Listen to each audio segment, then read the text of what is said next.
अस्सलाम वालेकुम। मेरा नाम अहमद है और आज की इस क्लास पीएचपी एरेज़ के अंदर हम लोगों ने पीएचपी एरेज़ को पीएचपी के पॉइंट ऑफ व्यू से अंडरस्टैंड करना है। सबसे पहले हम देखते हैं एरेज़ हैं क्या। एरेज़ बेसिकली ये चार किस्म की चीज़ें हैं जिनसे एरेज़ मिलके बनते हैं। नंबर 1 है कंसेक्टिव मेमोरी लोकेशंस। नंबर 2 है have the same data type. Consecutive memory locations का मतलब ये है कि रैम के अंदर एक ही साथ ब्लॉक की शक्ल में एक दूसरे तीसरे जुड़े हुए मेमोरी की जगह रिज़र्व हो जाएगी। जितनी उसके डाटा टाइप है वो एक ही होनी चाहिए। हर ब्लॉक के अंदर एक ही किस्म का डाटा स्टोर होगा, कैरेक्टर, इंटीजर जो भी है। और इस तरह एक साइज़ जो डाटा बनेगा वो जब एक दफ़ा बन जाएगा वो दोबारा रीसाइज नहीं हो सकता, क्योंकि शुरू में ही हमें कैलकुलेशन करने की ज़रूरत पड़ती है। और इसी से हमारा फोर्थ पॉइंट निकलता है, और वो क्या है कि जो साइज़ होगा एरे का वो हमें पता होना चाहिए एट कंपाइल टाइम। रन करने से पहले प्रोग्राम को हमने ये फाइंड आउट कर लेना है कि वो साइज़ है क्या, तो ये डिटर्मिन हो जाएगा हमें एट कंपाइल टाइम। तो ये सब चार चीज़ें जो हैं ये हर तरह की एरेज़ के अंदर पार्ट होती हैं। अगर हमने एक टिपिकल एरे देखनी हो तो उसका स्ट्रक्चर जो होगा वो हमें कुछ इस तरह से नज़र आएगा कि अगर हमने 10 एलिमेंट्स की एरे बनाई है तो ये उसकी जो है शेप होगी। 0 से स्टार्ट हो गया इंडेक्स उसकी, 9 पे ख़त्म होगी जिस तरह यहाँ पे हमें नज़र आ रहा है। और ये नंबर सीक्वेंस में है। एरे का साइज़ 10 था लेकिन साइज़ 0 से स्टार्ट हो गया तो लेंथ -1 यानी कि 9 तक होगा। अब इन सब के अंदर एक ही किस्म का डाटा आ सकता है। इंटीजर है तो इंटीजर टाइप ही की एरे होगी ये सारी की सारी, हर एलिमेंट इसके अंदर इंटीजर का ही होगा। अब हम देखते हैं कि पीएचपी के अंदर एरेज़ किस तरह डिफरेंट है। तो नंबर 1 चीज़ ये है कि पीएचपी के अंदर किसी भी वेरिएबल को जो ऑलरेडी डाटा कंटेन करता है उसको हम एक एरे बना सकते हैं। जिस तरह हमने पहले करके देखा था कि वैल्यू जो थी इंटीजर है, हमने उसके अंदर स्ट्रिंग स्टोर करके देखा है तो वो स्ट्रिंग बन गया। डाटा टाइप से हमने चेंज कर ली क्योंकि वेरिएंट टाइम के। इसी तरह ही नॉर्मल वेरिएबल के अंदर हम लोग अगर एरे स्टोर करा दें तो वो साथ ही चेंज हो जाएगा, हमें कंपाइल टाइम पे उसको एरे बनाने की ज़रूरत नहीं है। इसी तरह ही एरे पीएचपी के अंदर जो एरेज का टॉपिक है उसके अंदर हमारा सेकंड चीज़ आती है कि एक एरे के अंदर दूसरी एरेज भी आ सकती हैं। ये कॉन्सेप्ट डिफरेंट है उससे जो बाकी प्रोग्रामिंग लैंग्वेजेस के अंदर मल्टी डायमेंशनल एरेज का होता है। मल्टी डायमेंशनल एरे के अंदर हर इंडेक्स एक एरे की जो है वो एक एरे उसी एरे का पार्ट है, डाटा टाइप भी सेम होनी चाहिए। यहाँ पे जो हम बात कर रहे हैं वो ये है कि इसकी किसी एक इंडेक्स के ऊपर रैंडमली किसी भी एक इंडेक्स के ऊपर हम एक नई अलग से एक पूरी एरे स्टोर करवा सकते हैं जो बाकियों से इनलाइन नहीं होगी। बाकियों में हो सकता है कोई और डाटा टाइप स्टोर हुई हो। इसी तरह हम लोग रन टाइम के ऊपर डायनामिकली हम लोग नई इंडेक्सेस को ऐड भी करवा सकते हैं और ऑलरेडी जो बनी हुई हैं उनमें से किसी को भी रिमूव भी कर सकते हैं हम लोग। साइज़ उसका ऑटोमेटिकली जो है उस हिसाब से ग्रो होता रहेगा एरे पीएचपी एरेज का। अब अगर हम लोग जो है ना इसको देखें, विजुलाइज करने की कोशिश करें कि पीएचपी के केस के अंदर हमारे पास जो एरे बनती है वो किस तरह डिफरेंट है, तो ये वही पिछले वाले पेज की एरे है, इसके अंदर वही इंटीजर नंबर्स हैं। लेकिन ये सेकेंड इंडेक्स जो है इसके ऊपर हम लोग एक अलग से एक एरे जो है वो स्टोर करवा सकते हैं हम लोग। बाकी सब में इंटीजर है लेकिन इसके अंदर एक हमने अलग से एरे स्टोर करा दी जिसकी ये ग्राफिकल फॉर्म हो सकती है। तो अब 0 से स्टार्ट होगी एरे, लेकिन सेकेंड इंडेक्स जो है उसके ऊपर हमारे पास एक एरे आ जाती है। एरे के अंदर फर्दर 0 इंडेक्स के ऊपर हमने ए स्टोर करवाया हुआ है स्ट्रिंग, फर्स्ट इंडेक्स के ऊपर हमने 4 कराया हुआ है अगेन स्ट्रिंग, नंबर 2 के ऊपर हमने 100 और नंबर 3 पे हमने बूलियन। तो ये बिल्कुल ही एक डिफरेंट किस्म की कलेक्शन हमने की हुई है और ये बिल्कुल परफेक्टली ऑल राइट है पीएचपी के केस के अंदर। इसकी फ्लेक्सिबिलिटी इतनी है। अब हम जाते हैं अपने प्रोजेक्ट के अंदर। सबसे पहले हम ओपन करते हैं फायरफॉक्स ओपन किया हमने और हम इस पेज को विज़िट कर लेते हैं site1.com/index.php। यहाँ पे हम इसको ओपन कर लेते हैं। स्टार्ट करते हैं हम लोग एक वेरिएबल डिक्लेरेशन से। वेरिएबल हम बनाते हैं a इक्वल टू एक स्ट्रिंग हम स्टार्ट करते हैं और स्ट्रिंग को हम वैल्यू दे देते हैं यहाँ पे एरेज इन PHP, और हम इसको स्क्रीन पे देखते हैं। ऑफ कोर्स हमें एको करना पड़ेगा हमें। तो एको $A सेव किया, जी आउटपुट आ गया एरेज इन PHP। अब हम क्या करते हैं कि साथ में इसको BR टैग कर लें।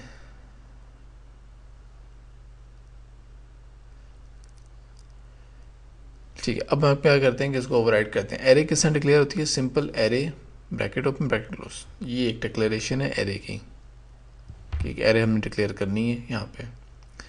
अब हमने एरे की वैल्यू को प्रिंट किस तरह करना होता है, जैसे हमने इसको कॉपी करते हैं, इसी को पेस्ट करते हैं, सेव करते हैं, रिफ्रेश करते हैं।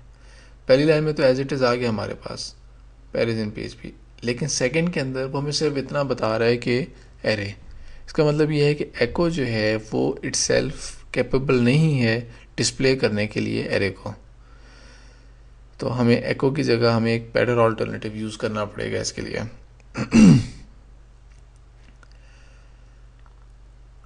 तो हम क्या करते हैं कि इसको रिकमेंड करके हम वार डंप करके देखते हैं, जो हमने ऑलरेडी यूज़ किया हुआ है। इसको हम लोग पास कर देंगे वही $एरे, और सेव करते हैं, यहाँ पर रिफ्रेश करते हैं। तो ये हमें आउटपुट दिखा रहा है कि एक एरे है जिसका साइज़ 0 है और इसके कंटेंट्स कुछ भी नहीं है, क्योंकि हमने कुछ दिया ही नहीं हुआ इस एरे को, ब्लैंक एरे। तो हम एक इसको डाटा देते हैं 10, सेव करते हैं, रिफ्रेश करते हैं। जी अब ये देखें आपकी, ये बता रहा है कि एरे 10 मैंने इसको दी है वैल्यू। बाकी प्रोग्रामिंग लैंग्वेजेस जितनी भी होती हैं उसमें साइज़ देने का मतलब होता है वो एरे का साइज़ है। वैल्यू देने का मतलब क्या है कि वो एरे का साइज़ है। PHP के केस के अंदर यहाँ पे वो बता रहा है कि नहीं, ये उसके कंटेंट्स हैं। 10 जो है वो उसके कंटेंट है, एक इसके अंदर एलिमेंट है, और उस 0 इंडेक्स के ऊपर एक इंटीजर पड़ा हुआ है हमारे पास जिसका वैल्यू है 10। ठीक है, तो अब हम क्या कहते हैं, इसके अंदर और वैल्यूज़ ऐड कर लेते हैं। एक मैं बूलियन कर लेता हूँ उसके अंदर स्टोर, और इसी तरह ही मैं इसके अंदर एक स्ट्रिंग स्टोर कर लेता हूँ टेक्स्ट, और एक फ्लोट भी हम स्टोर कर लेते हैं। सेव किए आते हैं, इधर आते हैं, रिफ्रेश किया। ये अब हमें देखें उसके कंटेंट्स बता रहा है कि टोटल नंबर ऑफ एलिमेंट्स हमारे पास 4 हैं, ये 4। फिर 0 के ऊपर वही इंटीजर, 1 के ऊपर बूलियन, 2 के ऊपर स्ट्रिंग, और थर्ड स्ट्रिंग के पूरा ये टेक्स्ट उसका डाटा हो गया और वो उसकी टाइप हो गई, और थर्ड के ऊपर हमारे पास आ गया फ्लोट। अब ठीक सही, अब ये जो आउटपुट है, हम इसका एक बेटर हमारे पास वे भी है। वो क्या है कि हम HTML के टैग्स हैं प्री का टैग, जो कि प्रिजर्व करता है वाइट स्पेसेस को, क्योंकि अदरवाइज HTML जो है वो वाइट स्पेसेस को इग्नोर करता है। तो हम इसके अंदर इसको मेंशन कर लेते हैं, और अब आउटपुट देखते हैं। तो ये आउटपुट काफ़ी रीडेबल होगा हमारे लिए। देखें आप, इस लाइन के अंदर दिखा रहे हैं और रीड करना ईजी है। इसी तरह हमने डिस्कस किया था कि एक और डेडिकेटेड फंक्शन है जो एरेज ही को प्रिंट करने के लिए बना है, और वो है प्रिंट आर। हम इसको यूज़ करते हैं, इससे और भी हमारे लिए इम्प्रूव्ड आउटपुट देना नज़र आएगा हमें। एरे और उसके इंडेक्स लेफ़्ट साइड पे और राइट साइड पे उनकी वैल्यूज़, काफ़ी इजी टू रीड। ठीक है, अब हम क्या करते हैं कि इसको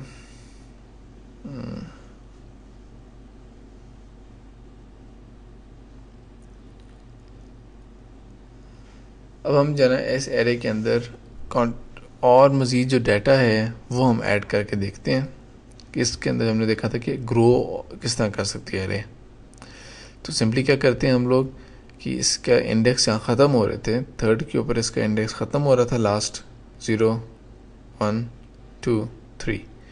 मैं यहाँ पे क्या करता हूँ, एरे इंडेक्स 4 दे देता हूँ और उसको एक वैल्यू दे देता हूँ 2000। सेव करते हैं, रिफ्रेश करते हैं। ये देखें आपके एरे आ गई है 4th इंडेक्स और उसके ऊपर है 2000 अवेलेबल। ठीक है, अब हम नेक्स्ट काम क्या करते हैं कि अगर हम नहीं देते इसे, 4th में वैल्यू ही नहीं देता, सेव करता हूँ, रिफ्रेश करता हूँ, अभी भी देखें आप वही आउटपुट आ रहा है। तो वैल्यू देना ज़रूरी भी नहीं है, हम वैल्यू ना भी दें तब भी वो खुद ही कैलकुलेट कर लेगा कि क्या वैल्यू होनी चाहिए थी। यहाँ पे अब हम एक और वैल्यू पास कर देते हैं, न्यू इंडेक्स। ये भी वर्क कर रहा है परफेक्टली। ठीक है, तो अच्छा अब क्या, व्हाट इफ़ कि अगर मैं एक वैल्यू उसको 2 दे दूँ, क्या फिर क्या पुश करेगा, क्या करेगा वो इसे? 0 1 2 टेक्स्ट के साथ क्या करेगा वो? तो उसको हम सिर्फ रिफ़्रेश करते हैं तो देखिए बेसिकली उसने रिप्लेस किया उसकी वैल्यू को। टेक्स्ट नज़र नहीं आ रहा, उसकी जगह हमें अभी 2000 वैल्यू नज़र आ रही है। तो इससे हमें ये पता लग रहा है कि अगर तो हमको ऐसी वैल्यू देंगे जो उसके अंदर एग्जिस्ट नहीं करती करंट इंडेक्स के, तो वो एक नया इंडेक्स ऐड कर लेगा। एग्जिस्टिंग में देंगे तो वो उसको ओवर कर लेगा इस केस के अंदर। अगर हम इसको एक बहुत बड़ी वैल्यू दे दें, जो वैल्यू करंट इंडेक्स की रेंज से वेरी नेक्स्ट नंबर नहीं है बल्कि आउट ऑफ दैट नंबर है, उससे बढ़ गया है, फॉर इंस्टेंस 6, अब देखें क्या होगा। रिफ़्रेश करेंगे हम इसे, ये देखें सीक्वेंस से, तो ये देखें ये क्या हुआ है। रिफ्रेश किया और ये 6 आ रहा है, हम इसको, ये 6, और इसको एक दफ़ा हम लोग क्या करते हैं कि देखें अब उसने एरर नहीं दिया। कोई और लैंग्वेज होती तो हमें इस टाइम एरर दे देती कि ये आउट ऑफ बाउंड चले गए हैं आप लोग। तो उसने उसी नंबर को रिस्पेक्ट करते हुए ऐड कर लिया। ऑफ कोर्स ये एक प्रॉब्लम है कि अगर हम फॉर लूप यूज़ करेंगे तो ठीक तरह नज़र नहीं आएगा। तो हम क्या करते हैं, एक फंक्शन यूज़ करते हैं, यहाँ पे हम बिल्ट इन फंक्शन है, और वो क्या करता है कि एरे की इंडेक्सेस को रीअलाइन करेगा दोबारा से, यानी कि जहाँ पे आउट ऑफ सीक्वेंस चला गया था उनकी रीऑर्डरिंग, री इंडेक्सिंग दोबारा करता है फंक्शन, ताकि हम फॉर लूप या ऐसे किसी और वेरिएबल के लूप के अंदर हम यूज़ करें तो हमें वो प्रॉब्लम ना दे सके। ये सीक्वेंस ठीक हो जाएगा और फिर ये वैल्यू आ जाएगी 4। ठीक है।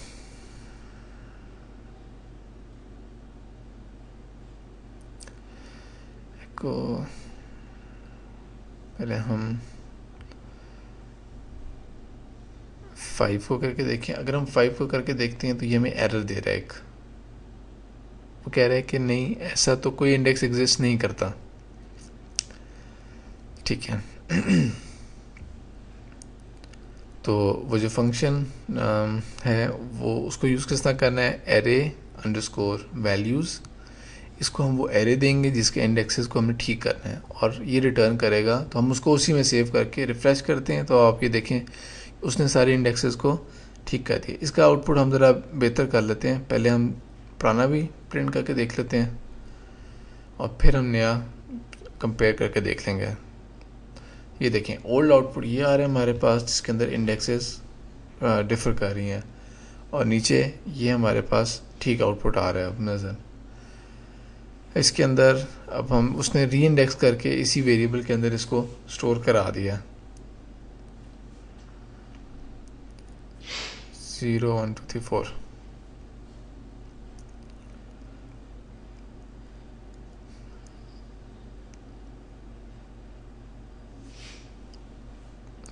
एरे के अंदर जो वैल्यूज़ हमने ऐड की हैं इनको ऐड करने के और भी तरीके हैं हमारे पास। जिस तरह फॉर इंस्टेंस हम लोग कर सकते हैं एरे को, जिस तरह स्टैक के केस के अंदर होता है हमारे पास, तो हम एरे को पुश कर सकते हैं स्टैक के अंदर और पॉप कर सकते हैं। तो हम एरे को पुश करते हैं, एक नई वैल्यू हम एरे को देते हैं और कॉल टू अनडिफाइंड एरर, कोई गलती कर दी, पुश के साथ हम कॉल करेंगे इसे, $,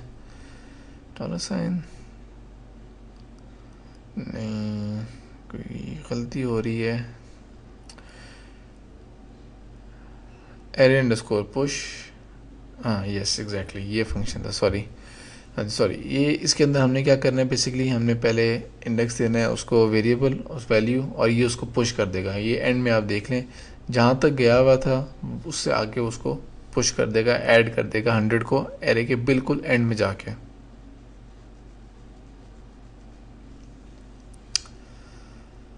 ठीक है, तो ये पुश हो गया इस तरह, और ये एक और हमारे पास मेथड हो गया अवेलेबल एरे के इंडेक्सेस को ऐड करने के लिए। 100 पे ले आए।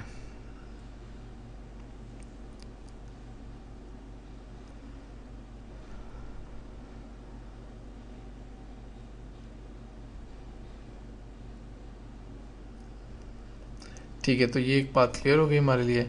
अब हम ज़रा क्लीन करते हैं इस एरे को थोड़ा सा, और अब हम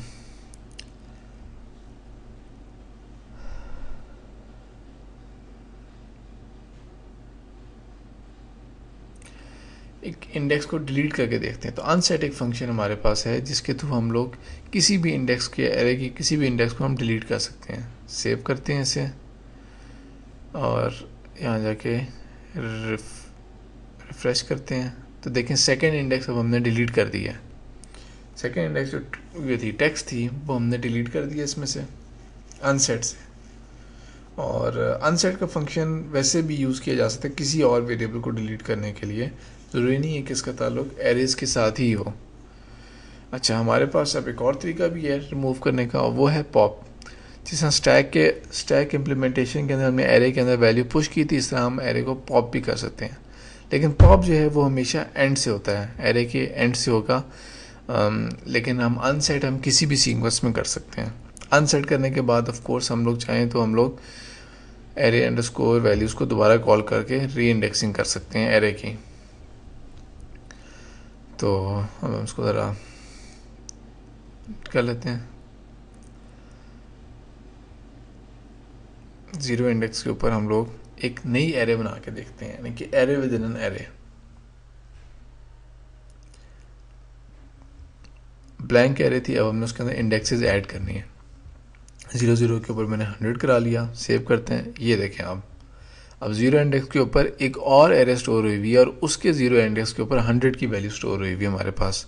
हम एक और इंडेक्स इस तरह ऐड कर लेते हैं और उसके उसके अंदर हम लोग कर लेते हैं सब एरे, और यहाँ पे रिफ्रेश हम लोग यहाँ पे कर देते हैं 1 सेव।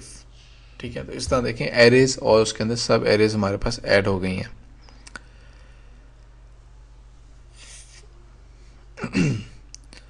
ठीक है, तो इस तरह हमने देखा कि किस तरह एरे के अंदर वैल्यूज़ हम ऐड कर रहे हैं, रिमूव कर रहे हैं, सब एरेज ऐड हो रही हैं, सब एरे के अंदर फर्दर इंडेक्सेस ऐड हो रही हैं। कम्प्लीटली डायनामिक वर्क है जो यहाँ पे हमें PHP की एरेज प्रोवाइड कर रही होती हैं। ठीक है, तो अब हम क्या करते हैं कि सिंप्लीफाई करते हैं अपने सारे कोड को और इन टीचर्स में काम कर लेते हैं। अब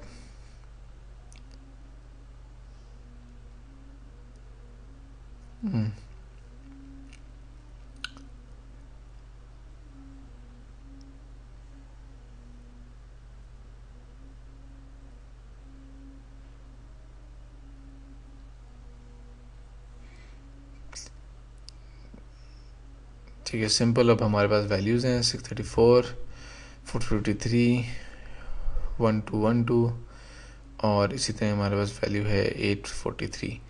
इसको प्रिंट करके देख लेते हैं। सिंपल, हमारे पास अब एक होल नंबर्स की एक एरे अवेलेबल है। अब हम कुछ और फंक्शंस, एक्स्ट्रा फंक्शंस हैं, उनको मैनिपुलेट करके देना है। सबसे पहले हम ये चेक करते हैं कि एरे का साइज़ क्या है। तो उसके लिए काउंट का फंक्शन हमारे पास अवेलेबल है। इसको हमें सिंपल वो एरे देनी है जिसको ये काउंट करके रिटर्न कर देगा। तो हमें बता रहा है 4। तो हम इसका ज़रा बेटर आउटपुट कर लेते हैं, काउंट इनफैक्ट एरे साइज़, और हम यहाँ पे कंकैटिनेट करके और एंड के अंदर हम BR का टैग दे देते हैं ताकि आउटपुट उसका अच्छा नज़र आए हमें। रिफ्रेश करते हैं, एरे साइज़ 4 दिखा दिया हमने। इसी तरह हमारे पास और भी फंक्शंस अवेलेबल हैं। उनमें से एक है कि किसी भी एरे के अंदर मिनिमम वैल्यू हमने फाइंड आउट करनी है।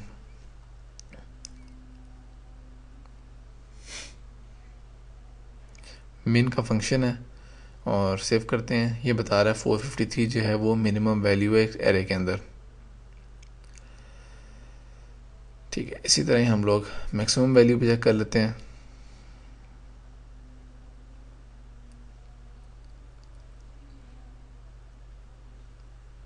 सेव करते हैं, रिफ्रेश। मैक्सिमम वैल्यू आ रही है इस एरे के अंदर। मिनिमम वैल्यू 453, मैक्सिमम वैल्यू 1212, बिल्कुल ठीक वर्क कर रही है। इसी तरह ही हमारे पास और भी फंक्शंस अवेलेबल हैं इसको न्यूमेरिक, ख़ास तौर पर न्यूमेरिक एरे को मैनिपुलेट करने के लिए। उनमें से एक है सॉर्ट का। सॉर्ट क्या करेगा, हम इस एरे को दे देंगे और एज एक्सपेक्टेड ये हमें सॉर्ट करके दे देगा, रिटर्न उसी एरे को चेंज कर देगा और हम नीचे प्रिंट कर लिए। इसका ऑपोजिट है रिवर्स सॉर्ट, आर सॉर्ट, ये उसको रिवर्स कर देगा, 1212 सबसे ऊपर है और रिवर्स में हमें नज़र आ रहा है आउटपुट जिस तरह पहले नज़र आ रहा था उसको एग्जैक्ट ऑपोजिट है।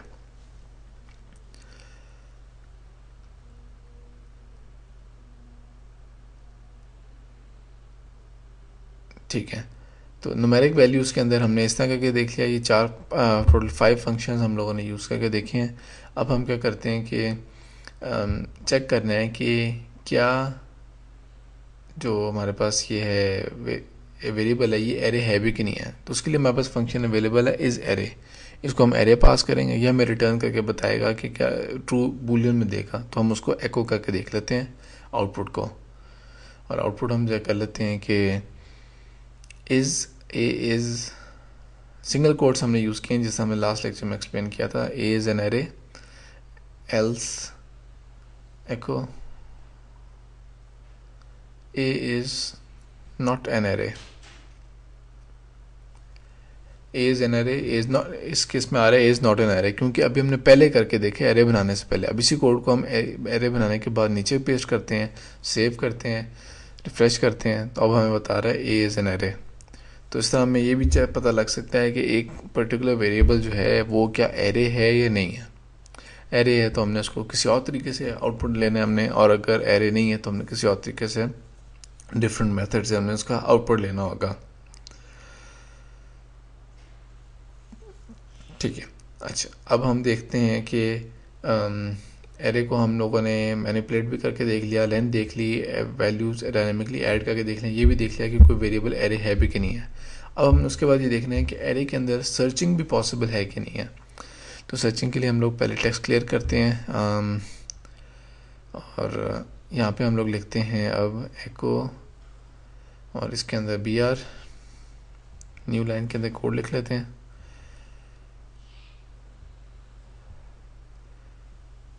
उसका फंक्शन है इन अंडरस्कोर एरे। इसके अंदर हम लोग वैल्यू देते हैं जो हमने सर्च करनी है एरे में से, और सेकंड पैरामीटर जो होगा हमारा वो होगा एरे का नेम। तो फॉर इंस्टेंस हम दे देते हैं यहाँ पे इसको 100 और दूसरा हम दे देते हैं $a। सेव करते हैं और रिफ्रेश करते हैं। तो ये नॉट फाउंड था, 100 नहीं था, तो इसलिए उसने हमें को आउटपुट नहीं दिखाया। और अगर मैं इसी की वैल्यू को 100 की जगह मैं वो कर दूं जो एरे में एग्जिस्ट कर रहा है, फॉर इंस्टेंस 1212, तो देखिए हमें 1 आउटपुट दे रहा है। अब ऑफ कोर्स ये बूलियन में आउटपुट दे रहा है तो इसका बेस्ट रिजल्ट होगा अगर हम इसको बूलियन में ही चेक कर लें, यानी कि इफ़ के अंदर ही हम चेक कर लें इसे। तो इसको मैं अनडू करना शुरू करता हूँ ताकि इफ़ स्टेटमेंट हमें दोबारा ना लिखनी पड़े। ठीक है, एग्जैक्टली ये इसकी हमें ज़रूरत नहीं है अब, और यहाँ पे हम इसको रिप्लेस कर देते हैं और मैसेज दिखा देते हैं कि फाउंड, और दूसरा मैसेज दिखा देते हैं हम लोग नॉट फाउंड।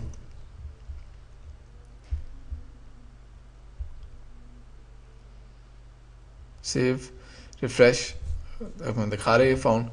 और इसी तरह अगर हम 1312 कर लें तो वो उसे कह देगा नॉट फाउंड। तो इस तरह एरे के अंदर हमने सर्चिंग भी करके देख ली कि एरे की कोई वैल्यू एग्जिस्ट कर रही है नहीं कर रही, हमें उसको किस तरह लोकेट करना है, किस तरह हमें फाइंड आउट करना है उसे। ठीक है, तो मोर और लेस ये कवर करता है हमारे एरेज के जनरल स्ट्रक्चर को, जिसके अंदर हम लोगों ने तकरीबन सारे ऑपरेशंस करके देख लिए जो एक सिंपल एरे के अंदर रिक्वायर्ड हो सकते हैं हमें। ठीक है, अब हम चलते हैं 0 1 2 3।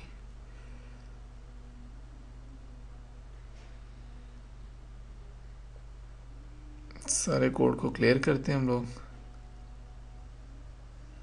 और अब हमें इसकी भी ज़रूरत नहीं है, डायरेक्ट एरे से स्टार्ट कर रहे हैं। ठीक है, अब हम शुरू करते हैं जिस चीज़ को, वो है एसोसिएटिव एरे। एसोसिएटिव एरे के लिए पहले मैं डाटा को फिल इन करके दिखाता हूँ आपको, ताकि आपको इजी लगे कि एसोसिएटिव एरे बनती किस तरह होती क्या। आईडी बनाया, उसको एक बार आईडी दे दिया 1530, नेम दे दिया हमने, उसे एन कैपिटल कर लेते हैं।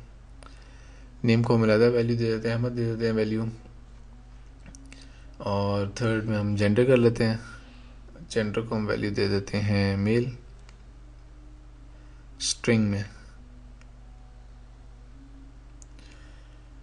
रिफ्रेश किया, ये आपको नज़र आ रही है एसोसिएटिव एरे। एसोसिएटिव एरे के अंदर ये होता है कि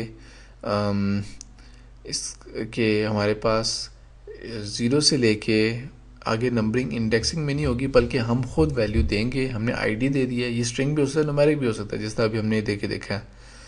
तो इसको हमने यूज़ करना है और इसको जितने मर्ज़ी आप देते जाएं, जो मर्ज़ी नेम देते जाएं, इंडेक्स के हिसाब से हम इसे कॉल करेंगे, आईडी के हिसाब से। लेकिन हम ज़ीरो के हिसाब से कॉल नहीं करेंगे। अब आईडी, नेम, जेंडर, इस हिसाब से अब हमने इसे कॉल करना है। तो ये एक स्पेशल टाइप ऑफ एरे होती है पीएचपी के अंदर, इसका नाम है एसोसिएटिव एरे, और स्पेलिंग उसके एसोसिएटिव एरे, रे, ठीक है। तो इसकी यूटिलाइजेशन काफ़ी डिफरेंट है, और हम ऐसा करते हैं कि इसके लिए पहले हम एक प्रॉपर एरे बनाते हैं पहले, और इसकी प्रॉपर एग्जांपल देख लेते हैं। ज़ीरो इंडेक्स के ऊपर हम इसको स्टोर करवा देते हैं, फिर हम इसकी कॉपीज़ बना लेते हैं सेकंड पे और थर्ड पे सीक्वेंस वाइज। 5132 नेम में इब्राहिम कर लेते हैं यहाँ पे सेव, और सेकंड के अंदर हम कर लेते हैं यूसुफ।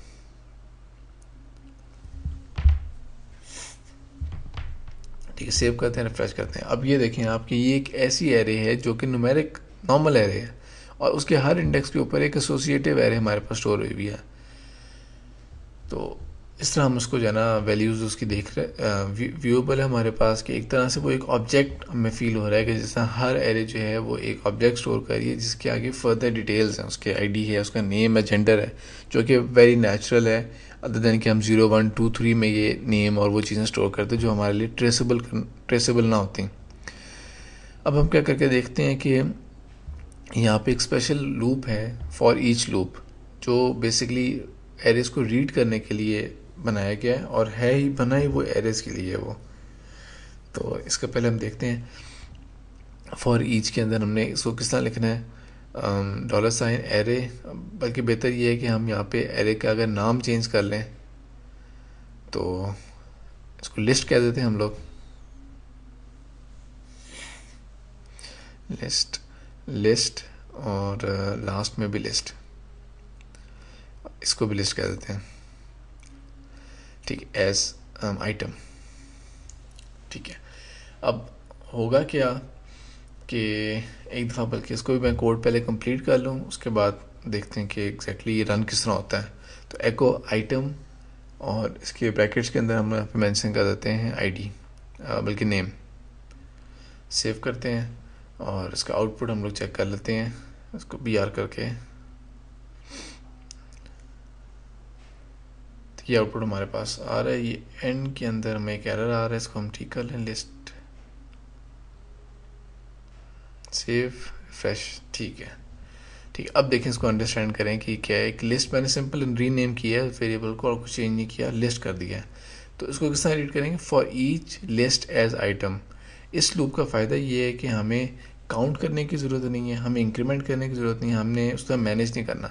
सिंपल हमने कह दिया कि लिस्ट जितनी दफ़ा भी लूप चलेगा, हर दफ़ा लिस्ट की जो करंट वैल्यू, इंडेक्स वैल्यू होगी, वो आइटम में जाएगी, और आइटम ही से फिर हम एक्सेस करेंगे इस लूप की बॉडी के अंदर। और वो जब हमने नेम को एक्सेस किया तो वो पहले वाले का होगा। नेक्स्ट टाइम जब लूप दोबारा इंक्रीमेंट होगा तो वो नेक्स्ट वैल्यू को, नेक्स्ट इंडेक्स को डिस्प्ले करेगा। इसी तरह ही थर्ड को। तो ये 1 बाय 1 चलता है। बाकी लैंग्वेजेस के अंदर भी फॉर ईच वेरिएबल होता है, फॉर ईच लूप होता है। जैसे C# के अंदर भी फॉर ईच का वेरिएबल लूप है, एग्जिस्ट करता है। तो उसने एक दफ़ा ये रीड किया, सेकंड टाइम उसने रन किया तो ये वाले उसको मिल गया एरे, और थर्ड टाइम उसने इसको रन कर दिया, और हम उसी के एरे के एक इंडेक्स को रीड कर रहे हैं यहाँ पे इस केस के अंदर। सिर्फ क्या रिफ्रेश किया और हमारा आउटपुट जो है वो बिल्कुल ठीक हमें नज़र आ रहा है एज डिज़ायर्ड। तो होपफुली इससे आपने काफ़ी कुछ सीखा होगा। PHP के एरेज काफ़ी फ्लेक्सिबल हैं और इनको काफ़ी अच्छी तरीके से हम डेटाबेस के अंदर यूज़ कर सकते हैं।